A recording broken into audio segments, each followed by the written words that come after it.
யாழில் இளைஞர்களை வன்முறைக்கு தூண்டும் வகையில் செயற்பட்ட நபர் ஒருவரின் வீடு காவல்துறை மற்றும் விசேட அதிரடிப்படையினரால் சுற்றி வளைக்கப்பட்டுள்ளது.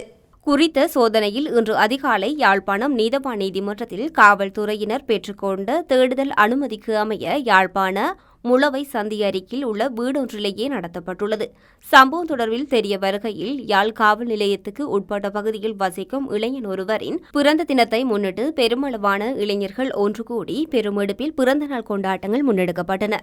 இவை தொடர்பிலான காணொலிகள் டிக்டாக்கில் உள்ளிட்ட சமூக வலைதளங்களில் பதிவேற்றப்பட்டன. குறித்த சம்பவம் தொடர்பில் பல்வேறு தரப்பினரும் தமது அதிருப்தியை வெளியிட்டிருந்த நிலையில் சம்பவம் தொடர்பில் விசாரணைகளை முன்னெடுக்க வேண்டும் என நாடாளுமன்ற உறுப்பினர் இளங்குமரன் பகிரங்கமான கோரிக்கையும் விடுத்திருந்தார். சட்டவிரோதமான முறையில் இளைஞர்கள் ஒன்று கூடியமை, இளைஞர்களை வன்முறைக்கு தூண்டும் வகையில் செயற்பட்டமை உள்ளிட்ட குற்றச்சாட்டுகளின் கீழ் இளைஞர்களின் வீட்டில் சோதனை நடத்த யாழ்ப்பாண நீதவான் நீதிமன்ற போலீசார் நேற்றைய தினம் செவ்வாய்க்கிழமை அனுமதி கோரியிருந்தனர்.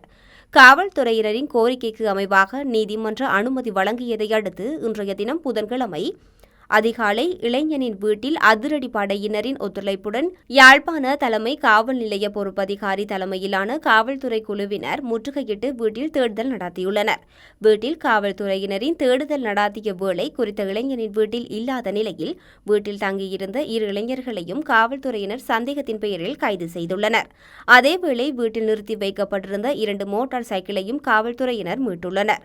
கைது செய்யப்பட்ட இருவரையும் காவல் நிலையத்தில் தடுத்து வைத்து காவல்துறையினர் தீவிர விசாரணைகளை முன்னெடுத்து வருகின்றனர்.